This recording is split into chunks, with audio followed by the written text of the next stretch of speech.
Alhamdulillahi wahdah wassalatu wassalamu ala man la nabiyya ba'dah wa ala alihi wa sahbihi wa man walah amma ba'd.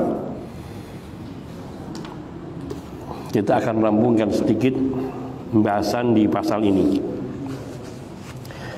Wakhtalafu hal su'alu fil qabri 'amun fi haqqil muslimin wal munafiqin wal kuffar. Tadi selesai. Bahwa insya Allah yang rajih bahwa anak kecil dan orang gila yang memang dia meninggal dalam keadaan gila dan dari sebelum baliknya atau sesudahnya, wallahu ta'ala alam, bahwa ada yang seperti anak kecil yang meninggal dalam keadaan tidak mukallaf, maka tidak akan ditanyai di dalam kuburnya. Dan inilah yang paling mengandung hikmah di dalam jawabannya. Karena tidak mungkin Allah Subhanahu wa ta'ala akan menuntut jawaban dari seorang anak yang belum melakukan perbuatan apapun. Kemudian beralih kepada satu masalah lain. Halis su'alu fil qabri 'amun fi haqqil muslimin wal munafiqin wal kuffar au yakhtassu bil muslimi wal munafiq. Apakah pertanyaan yang terjadi di dalam kubur itu umum, meliputi orang-orang muslim, orang munafik, orang kafir, ataukah hanya khusus untuk orang muslim dan munafik saja dan orang kafir tidak? Yakni orang kafir nggak perlu ditanya, langsung aja dihajar. Maksudnya seperti itu. Fakila, maka dikatakan, ada yang berkata di antara kalangan ulama, yakhtassu dzalika bil muslimi wal munafiqi dunal kafir.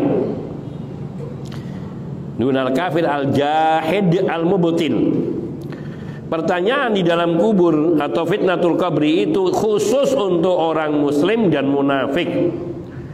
Sedangkan orang yang kafir, yang menentang, yang al mubtil, yaitu yang menolak terhadap adanya Allah atau adanya syariat, maka dia tidak ditanyai di alam kuburnya.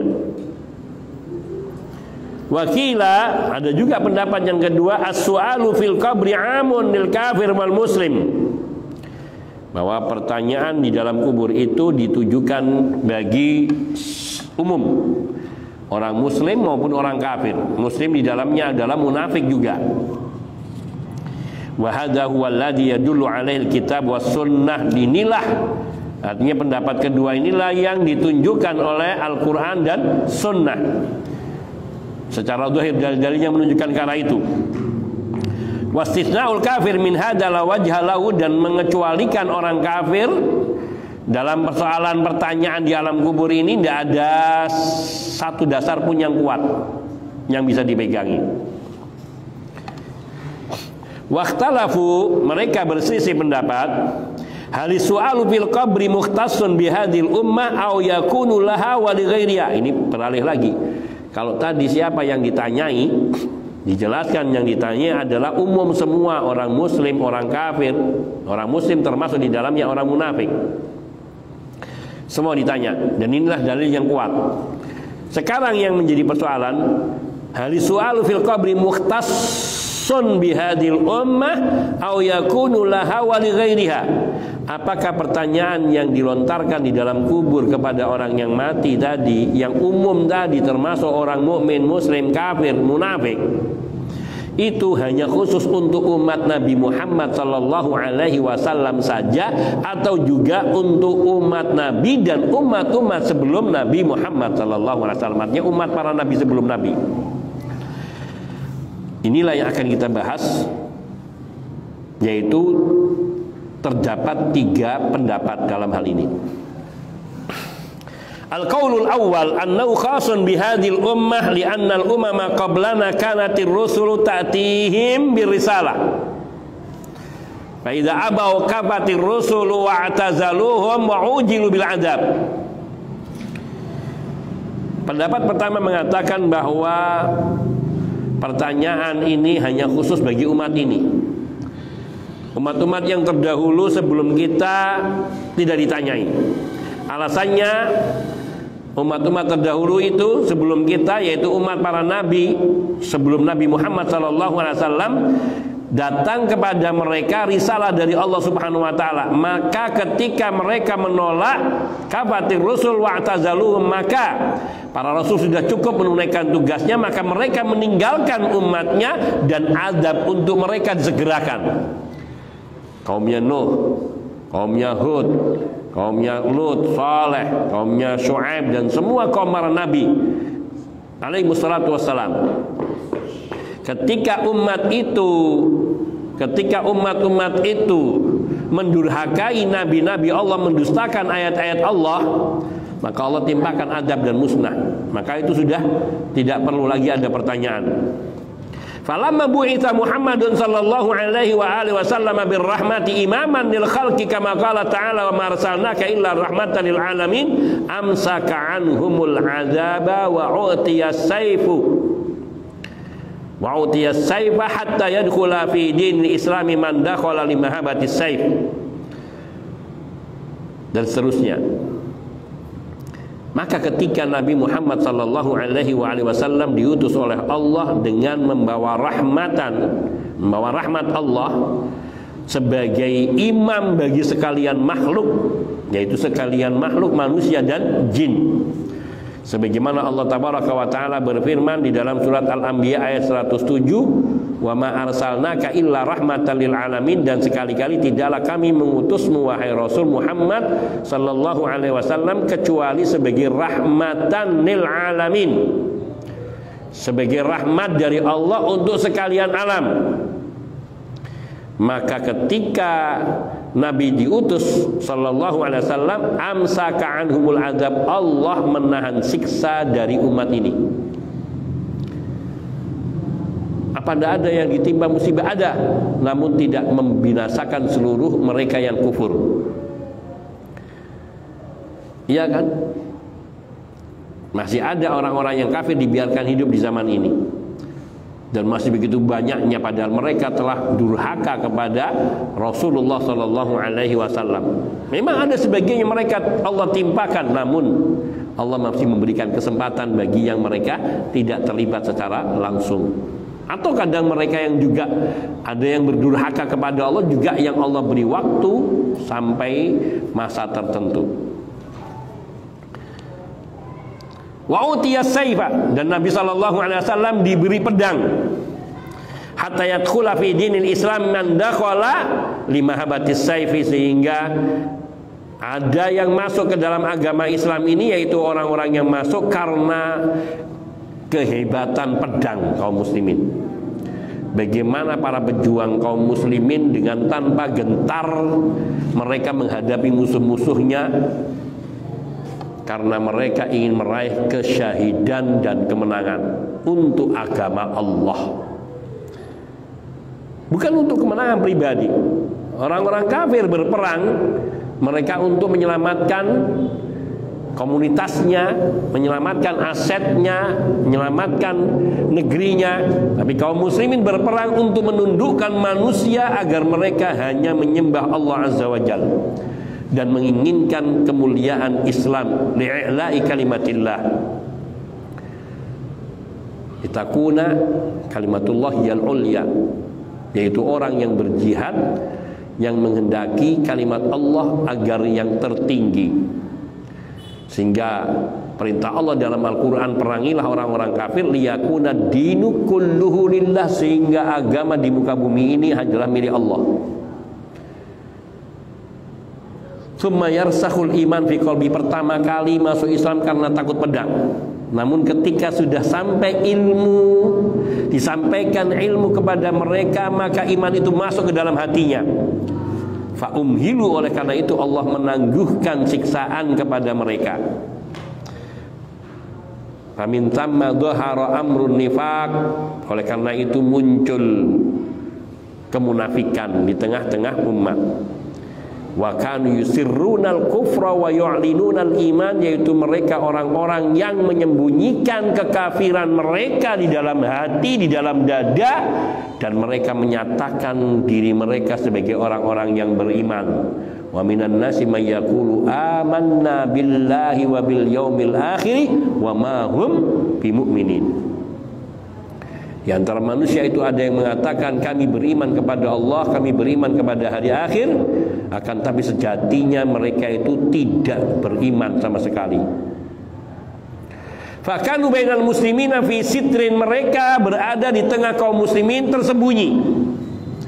Falamma matu, maka ketika mereka mati, qayyadallahu lahum fatanal qabri liyastakhrija sirrahum bisual. Maka ketika orang-orang munafik ini mati, maka Allah Subhanahu wa taala timpakan kepada mereka dua malaikat yang akan menanyai mereka untuk mengungkapkan rahasia hati mereka dengan pertanyaan tadi, sehingga ketahuan mereka ini bukan orang mukmin, yaitu ketika ditanya man rabbuka, la adri, wa man hadar rajul bu'ita fikum, atau dia bisa menjawab man rabbuka rabbi Allah, wa ma dinuka diniyal Islam. Tapi ketika ditanya wa man hadar rajul ladzi bu'ita fikum, dia hanya mengatakan la adri. Sami'tun nasa yaquluna wa yaquluna kadza wa kadza wa aqulu mithla ma yaqulun nas. Aku hanya mendengar orang mengatakan tentangnya begini dan begitu, maka aku mengatakan apa yang aku dengar dari mereka. Maka dikatakan la daraita wa la talaita, engkau tidak tahu dan tidak mau tahu, tidak mau baca. Ini orang-orang munafik. Maka ini alasan bagi kelompok ini bahwa yang ditanya yaitu mereka hanya umat Nabi SAW untuk membedakan mana yang benar mukmin dan mana yang munafik. Kalau umat terdahulu sudah Allah binasakan langsung ketika mereka kufur kepada Rasulnya Sallallahu Alaihi Wasallam.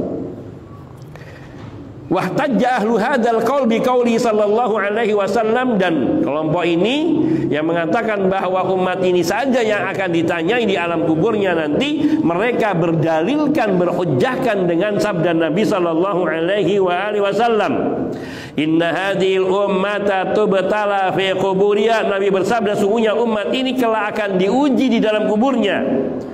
Wabi kauli, juga dengan sabda Nabi sallallahu alaihi wasallam yang mengatakan uhiya ilayya annakum tuftatuna fi kuburikum. Telah diwahyukan kepadaku bahwa kalian semua akan diuji di dalam kubur kalian. Wa hadza dhahirun fil ikhtisas bi hadhil ummah, dan hadis-hadis ini secara tegas dohirnya menunjukkan khususnya pertanyaan itu ditujukan kepada umat ini. Wa yadullu alaihi qaulul malakain, juga yang menunjukkan hal ini pula adalah perkataan dua malaikat Munkar Nakir itu yang mengatakan ma kunta taqulu fi hadzal rajuli alladhi fu'iza fikum. Apa yang kamu katakan tentang orang ini yang diutus di tengah kalian, yaitu maksudnya Nabi Muhammad sallallahu alaihi wasallam, sehingga ini mengisyaratkan yang ditanyai di dalam kubur adalah hanya umat ini. Wallahu taala alam. Ini pendapat pertama. Al-qaulu tsani, pendapat kedua, anna su'ala fil qabri li hadhil ummati wa li ghairiha, bahwa pertanyaan di dalam kubur itu ya untuk umat ini dan juga untuk umat sebelum umat Nabi sallallahu alaihi wasallam, untuk umat-umat yang terdahulu. Wa ajaba ashabu hadzal qaul an adillatil qaulil awwal, maka kelompok kedua ini membantah dalil-dalil dari kelompok pertama, bi anna la tadullu 'ala al-ikhtisasi bi su'ali hadhil ummati duna sairil umam, bahwa dalil-dalil yang mereka sebutkan itu tidak menunjukkan kekhususan pertanyaan dalam kubur itu hanya untuk umat ini dan bukan untuk umat-umat sebelum lain atau yang lainnya. Sedangkan sabda Nabi sallallahu alaihi wasallam dalam hadis-hadis itu, hadhil ummah, umat ini, imma ayyurada bi ummatun nas, baik yang dimaksudkan oleh Nabi sallallahu alaihi wasallam itu adalah umat manusia secara keseluruhan. Ummatun nas yaitu umat manusia. Umat ini umat manusia dari zaman Nabi Adam sampai dengan manusia terakhir, yang dimaksudkan dengan hadhil ummah, umat ini. Kenapa? Yang dimaksudkan umat manusia yaitu anak keturunan Nabi Adam alaihissalam, sebagaimana Allah firmankan di dalam Al-Quran surat Al-An'am ayat 38, wa ma min dabbatin fil ardi wala ta'irin yatiru bi janahihi illa umamun amsalukum. Tidak ada satu makhluk pun yang berjalan di muka bumi dan tidak ada satu burung pun yang terbang dengan dua sayapnya, melainkan semua itu adalah umat-umat seperti kalian juga. Maka setiap jenis dari jenis-jenis hayawan, dari jenis-jenis hewan, semuanya adalah umat. Disebutnya umat. Wa in kana al-muradu ummatuhu Muhammad sallallahu alaihi wasallam lam yakun fi ma yanfi su'ala ghairihi minal umam. Ini pertama. Kalau dimaksudkan hadil ummah, bisa jadi maksudnya adalah umat ini yaitu umat manusia yang akan ditanyai, sedangkan umat-umat binatang mereka tidak akan ditanyai. Kalau sekiranya kita ambil bahwa hadil ummah itu maksudnya adalah umat ini yaitu umat Nabi Muhammad sallallahu alaihi wasallam, itu pun tidak menjadi arti, tidak menunjukkan bahwa pertanyaan malaikat mungkar nakir tidak ditujukan kepada selain umat Nabi sallallahu alaihi wasallam, yaitu dari umat-umat yang lain. Kenapa? Li'annahu ikhbarun lahum bi'annahum yus'aluna fi kuburihim. Karena pernyataan Nabi adalah pemberitaan kepada umatnya bahwa kalian kelak akan ditanyai di dalam kubur, dan bukan sedang mengkhususkan umat ini saja. Nabi tidak sedang menetapkan pertanyaan malaikat itu hanya untuk umat ini, namun beliau sedang memberitakan bahwa umat ini kelak akan ditanyai di dalam kuburnya. Dan ini tidak menunjukkan bahwa umat-umat sebelum Nabi tidak akan ditanya.